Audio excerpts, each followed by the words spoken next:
one of the bravest, boldest things we can possibly do for each other is be willing to show up and say, I've changed. I see that you changed. I guide people specifically to have what I call an individuation accelerator relationship. Your relationship is the place where you will engage in mutual growth. Yeah. And if you're going to do that, you have to be willing to own your needs and desires and also allow your partner to grow and change. Welcome back to the Balance Boldly podcast for ambitious women in business and a few brave men. I'm your host, Naketa Ren Thigpen. Excited as always to be here with you. Woo!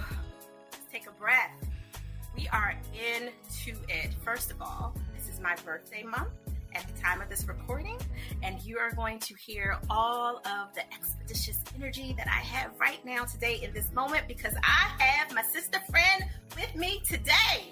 Let me back up. Season is all about a bold mindset. I want you to fully lean into what it will take and what the surrender will be required of you to really lean in fully to being more bold. You might have considered yourself bold yesterday, but you don't really know bold until you meet my next guest. She is phenomenal and amazing and just gorgeous inside and out. And I have to admit, I'm a little bit jealous of this fantastic library that she always has behind her. It literally makes me get so excited every time I see her because it looks like a rainbow. So curated and cultivated with excellence, just like her. Welcome, Dr. Joli Hamilton, a research psychologist, best-selling author, TEDx speaker, and AASECT certified sex educator. If you guys have been following the Balance Boldly podcast, you already know that means she got the chops. She has credentials to help you in your love life. Hashtag that ×4.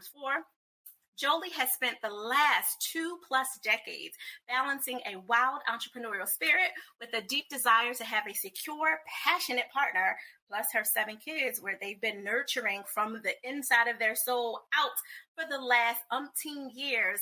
Clearly, she is not just teaching you about sex. She has plenty of it because they have 7 babies. That's all I'm going to say about that. Dr. Joli, welcome to the Balance Boldly podcast. How are you today? Oh, Naketa, I am happy because I am so happy to talk to you anytime and to talk to your audience because I love this podcast and I love what you bring to the world through it. Oh, thank you, Joli. She's being sweet for y'all. You don't even understand.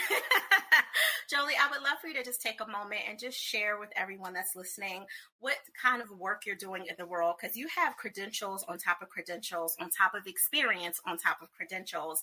And I know you can speak to a broad audience, but you have some very special, unique ways of showing up in the world for your clients. And I would love for you to share that. Yeah, so I guide couples a lot like you do. I guide couples through a fun, action-oriented year of up-leveling their love. And, relationship work is hard. Yeah. But it's powerful. I specialize in working with clients who live a little bit outside the box. So when I say I work with couples, I actually work with couples and moresomes, people who are living outside the box, either through having multiple love styles, maybe they're into polyamory, maybe they are exploring open relating. Mm-hmm. I also work with couples who've come out of that lifestyle and they're figuring out how to transition themselves back into monogamy. What I do is work with people who have felt like they didn't fit to make a love that will last no matter how they choose to live. I love how you said that.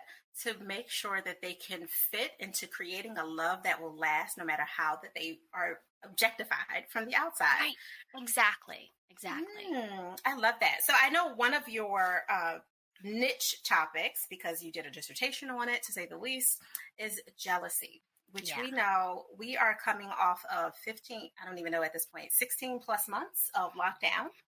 So there's been lots of couples who've been struggling just because of the overstimulation of being kind of on top of each other for a year and a half. Literally over-coupled. I love that. Totally want to steal that. Hashtag over-coupled. And some of them have created their own escapes. And some of those escapes they've contracted with each other to be okay with, and many of them they haven't, or there was a contract agreement between the couple saying, this is okay, these conversations okay, these doings are okay, but these other things are not. And in a spirit of rebellion, to just have a deeper escape because they've been overcoupled, to use your phrasing, they've crossed some boundaries and Oh, yeah. created some dynamics of jealousy and avoidance and all of the things that are happening with that. Do you teach a lot of your current clientele how to navigate that and manage it? Yeah. Working with people who aren't comfortable with the status quo rules that we get for relationships. Working with those folks means being clear about agreements and getting clear about what jealousy is for. In jealousy, people try to run from it, they hide from it, but I studied jealousy and found it to be in fact, a very neutral experience that we may feel very intensely as negative. But it doesn't have to be. So I work with people to re-understand their partnership, make agreements that they actually will keep, and deal with their jealousy with honesty so that it can actually deepen their intimacy rather than harm it. Jealousy is one of those emotions that harms our intimacy. It doesn't have to. Yeah, I mean, when you break trust, it's really hard to repair that. Exactly. And some of the repair has to do with getting clear on what exactly your agreements are. I do a whole deep dive day with people on relationship agreements. It's a VIP day. It's like, because I am in there with your couple setting up your actual agreements. Because what I find is that when people are coming to me looking for help on jealousy, the thing that they missed before all this mad fire of embroiled jealousy started, they didn't actually have agreements. So frequently people assume that getting married means the same thing to both of them, that coupling up means the same thing to both of them, that living together, having a baby together, that these are the things that define then all of the rules. Now we know how it works, except we don't. We were raised in different families, in different communities. We come together with a bunch of assumptions, and if we don't get clear on what our agreements actually are, then we have the dreaded gray zone. And in that gray zone comes big hurt and big misunderstanding. All the trouble. I can't agree with you more. I have a phrase called catch, and the H at the end of that is about honoring your agreements. Oh, yeah. At the end of the day, if you don't honor what you said you're going to do, you don't have integrity. And if you don't have integrity, then I can't trust you with my emotional safety. I can't trust you with my bedroom safety, knowing that you'll honor what is good and not good for me based on the word that you said. I'll respect your stop or your go. If you're not going to honor something as small as you said that you would talk to me first before you engage in XYZ behavior, if that was the agreement, or you said that you would never bring anyone else into our relationship, and then you all of a sudden have these explosive moments and impulses to bring someone else in our relationship. You're crossing boundaries, and I'm going to fall back onto that word on purpose because those are the things that we were talking about. To your point, a lot of people don't think they need to have these conversations because they feel like it'll just be understood. Exactly. So when I was studying jealousy, I did my academic study, the research that I have, in individuals who identify as polyamorous. Polyamory just means many love. So these are people who intentionally enter into relationships that from the outside might look the way cheating looks, except there are agreements. What I found was they had a way to deal with their agreements and their jealousy. When I did research afterward on how monogamous people were dealing with it, there was a lot of pain that I had not seen in the polyamorous individuals. Not to say that there wasn't pain in those interviews. There was, but it had a different tone, a different texture. And what the number one difference in those interviews was that even highly educated people, I had 3 interviews that were with psychologists even, who were, when I said, okay, so how do you work with jealousy? What are your agreements? What does your monogamy look like? Questions like that. They stumbled. They realized that they never actually had an agreement about their monogamy. They didn't know exactly what it was. I heard phrases like, well, he just knows what he should do. Oh, he knows what the rules are. Oh, it's just the rules. It's just, what we do. And people meant well, but there were a lot of light bulb moments in those interviews with people who had been in relationships for many years, realizing that they were depending on an unspoken agreement, a silent agreement. And there be dragons, my friend. There be dragons. Because that's the place, that silent agreement is where people can slip by any number of yeah, I interpret this rule differently than you do, or I The think assumptions. differently. Exactly, because there never was an agreement. That is, the culture serves a Yeah. wonderful purpose. Society serves a purpose, but its purpose is not to predefine every single agreement we have. We can now look at our society, we can look at our culture and say, hey, do you agree that cheating involves these things, and make a list about them? Do you agree that we are setting ourselves up as monogamous and it should look this way? Mm-hmm. Those conversations, when you get clear with somebody, whether you've been with them for 1 month, 1 year, or 10 years, if you have Yeah. that conversation, you say, hey, what is our monogamy agreement exactly? You can avoid some of the stories that I heard all through this pandemic, because you're right, it was a pressure cooker. It definitely was a pressure cooker. Easy. Yeah, no, I appreciate that. This also lends to the shadow side of these agreements with your non-negotiables not being cleared, right? You know, that Definitely. there should be, let me correct myself, there should be non-negotiables for every relationship, including the relationship you have with yourself. With yourself. You know, Yeah. right? Like, what is non-negotiable right with where you? I was going. Right? And inside relationship, being mindful of, if you happen to be a person who's had a childhood experience that was traumatic, all the way up through your early years of life, like all the way up until like 2021, a lot of those things that were normal for us, that were traumatic but normal, and it was just a part of our experience, we start to seek out that same energy in our mates. Yes. And you have to be really mindful what you're seeking out and attracting by default. If you're used to a very aggressive household and yelling, fussing, cussing, then it's normal for you to attract in a mate who's yelling, fussing, cussing, right? You know, it doesn't feel like it's triggering for you because it's a perverted version of security, right? Because that was your normal. And I say perverted very subjective and very strong on purpose, especially if that's not the type of environment you choose to really be in once you've done some of your healing work and your deeper wounding work, you know, as you move forward. With that said, when we get in these relationships and we have these, of course, technology, and we have these moments when all of a sudden we're like, oh, I don't like that he or she or they treat me this way or talk to me this way, but I've never actually created a non-negotiable. Being clear with yourself that it's never too late to say, you know what, honey, I know we've been together 3 years, 5 years, 10 years, 50 years.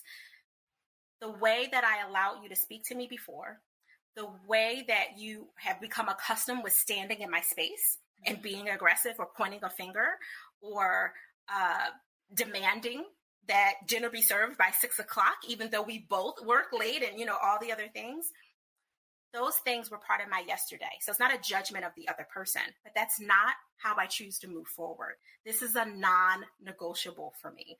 And being really clear, that's the kind of the shadow side of those agreements. You have to be willing to share that too, is to help your mate who's also growing and evolving and changing the way he, she, or they were 20 some years ago when you first, you know, met him on the street and was like, oh, yes, you know, all this new energy.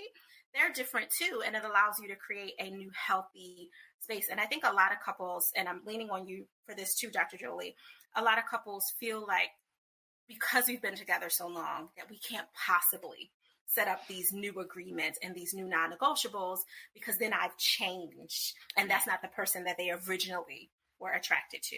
What are some of the things you're helping your clients guide with that? Yeah, this is a big deal. I have people show up in my office, or my metaphorical Zoom office, I suppose, as we all Zoom away. I have people show up in the room who have been married a long time. And one of the bravest, boldest things we can possibly do for each other is be willing to show up and say, I've changed. I see that you changed.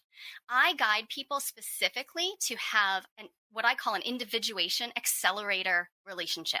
Your relationship is the place where you will engage in mutual growth. Yeah. And if you're going to do that, you have to be willing to own your needs and desires and also allow your partner to grow and change. And that doesn't mean that you have less commitment. My husband and I have, we have a commitment and we revisit it. We revisit it frequently, as I'm sure you do with your partner. Absolutely. we know that if we're going to be growth oriented, we have to acknowledge those changes in our person. And one person who was recently in my office, they showed up alone. Their husband wasn't interested in doing the work at first. And so they showed up alone, and they realized that not only had they never had agreements, but they had no idea what their deal breakers were. So you're saying non-negotiables, I was saying deal breakers, same thing. These things that are core to us. She realized that she'd never set them up. So she had this long list of all the ways that he was not showing up for her. He was a jerk. He was problematic. He was just all this list. She was projecting her shadow all over him and had never actually given him the opportunity to meet her out in that field beyond right and wrong, right? And when we worked for about 6 weeks before she was ready to say, oh, this is me. Yeah. This is me. That was just step one, peeling back these layers, because we really do have to allow ourselves to renegotiate with our partners. And this person was shocked to find that her partner was totally game for a renegotiation. It didn't mean it went super smoothly. We've been at this now for about 9 months. There have been some bumps, certainly, but her partner was way into the idea of, oh, we get to negotiate. So I'm going to get to ask for the things I never got to ask for too. Reciprocity. That's right. Yeah, exactly. So instead of it being, oh, let's go sit in a counselor's room and, be told how I'm wrong and bad, it became, oh, how do we up level together and keep that growth oriented? How are we going to do this together? And they have a very unique relationship agreement now. It's not like mine. It's not like anybody else's I know. It suits them. And that's what's required. No, I love that. And to your point, everyone's relationship should be unique to what works for them without judgment. And I know society likes to be judgmental. I'm a Christian minister woman who's also a sexologist and all the things. And I have been judged by my own community because of what I agree with, accept, allow, believe, full body and body, literally full body and body. We're going to go with that sentence because it feels really juicy to me when it rolls off my tongue. But, all of it. And I still say my relationship with my forever lover is why we have 26 plus years into this, because we've made agreements and non-negotiables and changed and failed in the process and had to get additional counseling and had to lean on our support personnel to be able to maneuver through those bumps. As you mentioned, when you're willing to do the work, it makes a big difference in how you can also show up in whatever way that you work in the world, your impact, your influence. So, there's a lot of couples who feel like, oh, I'll get to that later. It's fine. I'm growing this business, which are my favorite people. I'm too busy building and being wildly successful to prioritize that. As soon as you hit that spot where you realize how important this relationship is, you need to come talk to one of us, because this is crucial for your ability to thrive. And I know hands down that a lot of couples are actually looking into the work that they're doing with you saying, Dr. Joli, I think that when you had us renegotiate our agreements and get on the same page and, boost our communication, all of a sudden I was attracting all of these amazing clients that were best fit for me, or attracting better team members that could lead and support me, right? I have a client who showed up. Oh, goodness. 3 years ago, we first started working together, and he did his work at a pace. He took a pace. He had some stuff to work through. Young man, 27 when he first showed up. I was blown away because not everybody will show up into the process to do their work. And his work has taken a little time, partially because he was still growing. His prefrontal cortex was still coming fully on board. Amen. But CEO, powerful entrepreneur. This year he closed 3 international deals. He nailed stuff, and it was his wife and he grounded their relationship. It deepened throughout COVID instead of getting harder. They leaned into their agreements, and he was able to lean on her as he was making these really high level, high stakes decisions. He was able to lean on her without asking her to hold him up, if that makes sense. Lean into that loving comfort so that his weekends were his weekends and he could make these deals when he was supposed to. And I've been blown away by how much the relationship work has really transformed, not just his business, lots of people's, but this one, it's juicy. It's so good to watch. Yeah, those are those case studies that really remind us of why we show up fully. also being people who had to do the work. Yep, we're skilled. We have the education, blah, blah, all the alphabet soup, as I call it, behind our name. Oh, yeah. And we're a reflection of the product, making sure that we apply everything we need to and with each other, and holding ourselves accountable to the deeper work that we also have to do. I tell everyone that we come in contact with, if you're working with a coach, therapist, advisor, mentor, whatever you want to call it, that doesn't believe in being coached, going to therapy, being a mentee, then you are in the wrong room. Oh, yeah. That is not okay on any level. It's so harsh to have to help people see that they should be asking me questions. Ask me questions when you're hiring me. Ask questions of the people who are going to guide you in your relationship. So I am LGBTQAI friendly because I'm part of the community. So I'm pansexual and I identify fully as queer. So does my husband. So we own that. We participate in our community. Yeah. I actively. So I'm not just like, I'm okay with this. I'm not just accepting. I want people to ask me, what's your experience? Because I believe in the transparency of our coaching. Really, because that's how people know that they're really going to be held, that they're going to be honored in their space, that they're going to be honored in their journey. That's not to say that somebody else isn't a super gifted coach or therapist. You'll get the magic when you match with somebody who has walked down the road that you're walking down. It makes a difference. I can't agree more. You know, I'm tempted to grab these maracas again, right? Like they're looking at me because and I know that it'll throw off our audio sound, but I am shaking them in my spirit because you're 1,000% right. It's one of the real reasons that you and I are such great power partners for each other. I tell people, current clients, potential clients, prospective power partners, anytime they ask me like, oh, well, do you work with people who are polyamorous? I was like, oh, I got 2 people I can refer you to, because that's not my skill set. Am I qualified educationally? Of course I am. But does that mean that that's my best fit place? No. And I walk in that firmly without feeling the need to just take on everyone because I can, which I think is one of the reasons we have such a beautiful relationship too. You know what? I think you're naming something so pivotal in the relationship space too. You're not a good fit for every person you date too, right? Like you go out on dates, and dating is about eliminating people who aren't your right fit. Not because they're bad people, but because you're not the right fit. I love having you to be able to point people who are deeply rooted in their faith. Like, Naketa's your woman. Yes. Having that is making those matches. And that is key. When we think about that in our relationship, sometimes I ask people to go back. I have a client right now. I'm asking her to go back, write out your love story. How did it start? Because they forget that they chose this person for a reason. Some of that reason had to do with their patterns from early life. The repetition compulsion is real. Freud got a lot wrong, but he got that one right. That's right. We will seek out what is familiar. It's true. So we want to look at that, but we also want to look at what were those magic moments? Because I had a magic moment meeting you, and I don't want to lose track of that. Like, oh, that's it. This is a person who I want in my sphere. And when we can remember that our partner is actually one of those people we want in our circle, then it stops being about this pressury, I have to have a relationship that looks a certain way. And it starts being about actually relating. Relating to your partner isn't that different from choosing your friends, from choosing your chosen family, your spiritual community. Choose them and know that you're choosing them every single day. That's the magic. This is one of those mic drop moments with Dr. Joli. I can't agree more. And you know I am not without words.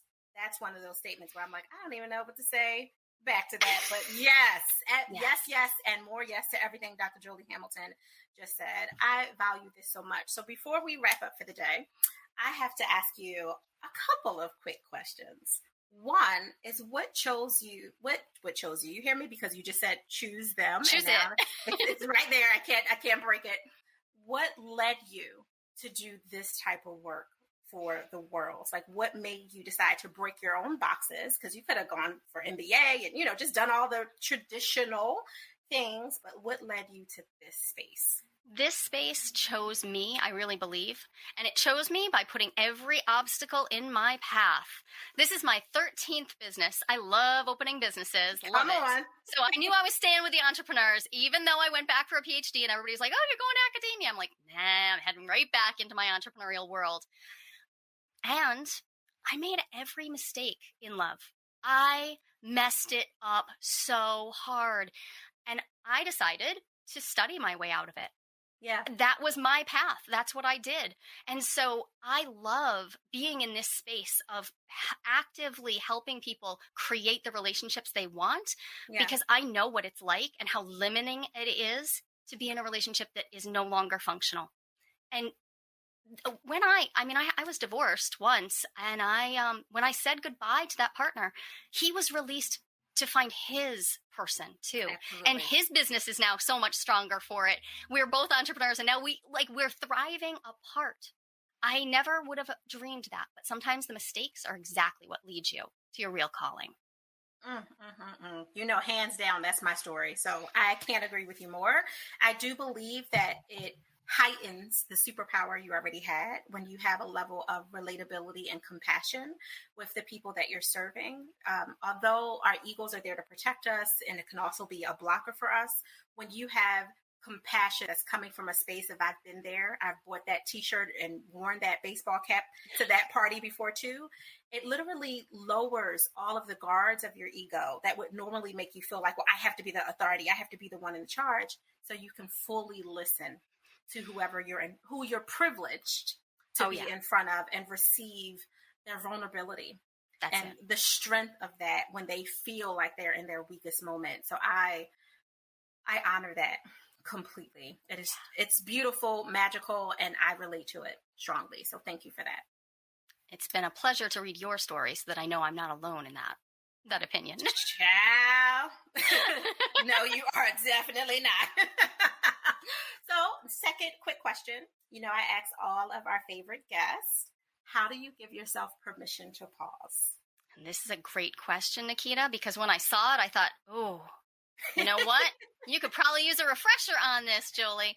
I do two things. One is I turn to my guidance, my inner wisdom, and ask it what I need, because often I need to listen for a very small voice. And this is actually the voice of my inner child, really. It's a very young girl's voice. She knows much better than I do when I need to pause. And then I ask my partner for help. Mm-hmm. I have a deal with my partner. I have a clear agreement that says when I am flailing and you hear me sound childish or sound selfish in a negative way, I would love it if you would remind me that it's okay to pause. And leaning on his strength in that moment when he says, hey, I think this might be one of those moments, allows me to feel held by him and not always have to hold myself to every single thing. It's beautiful. Sometimes he will even write it down on a little card and slip it under my office door because he can hear me going a little nuts. Mm-hmm. And it'll just say, you have permission to let go. And it brings me to tears when it happens, because it also tells me that he sees me. He sees me when I'm struggling, and he sees me when I'm bold and amazing. So that's my secret sauce. Yes, no, I love this completely.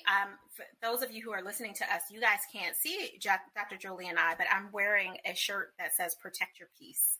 And that wasn't on purpose today, right? Like, we didn't know we were going to have this version of this conversation. This interview is completely unscripted, minus those favorite questions that I asked at the end. Like, how do you give yourself permission to pause? And what you just described to me is how you protect your peace, and how your forever lover supports you in that process of protecting you by honoring and holding sacred space with giving you the space that you need simultaneously. Because some people hear holding space and think they have to literally be in proximity with you to do that. And that's not true. It's not. In fact, he has done it by text. I got my doctorate in California. I live in Massachusetts. Mm-hmm. There was a lot of travel. And sometimes he would hear me on the phone. And so I would get a text at 10:30 in the morning saying, hey, your morning break. Remember, it's your break. He'd just remind me. I didn't know that I was allowed to trust someone so deeply until I made those agreements and asked for that help. It's huge. Listen, you're talking to the queen of ask and thou shalt receive, as long as you can fully embody and feel you receiving it versus you asking for something and then blocking it with your actions. Right. Oh, listen, that is a whole nother podcast. That's a whole other episode. Right? Dr. Joli, you are amazing. You know how much I love on you on and off the air. please tell everyone how they can connect with you and a little bit about the special gift that you have for the listeners. Oh, I would love for people to hop on over and find me at my website. It's jolihamilton.com, Joli Hamilton, like the musical. Nice and easy to remember. And I have a special gift. If you're tired of going on dates with your lover and talking about the same three things, work and children, and how much you have in common about being tired. And those three things only, if you're tired of that conversation, head on over. Right at the top of the page, you'll see the curiosity date, an invitation to just take your love in a new direction. It's the cheapest, most in-depth date you can possibly have. I invite you to grab it this week and just go for it.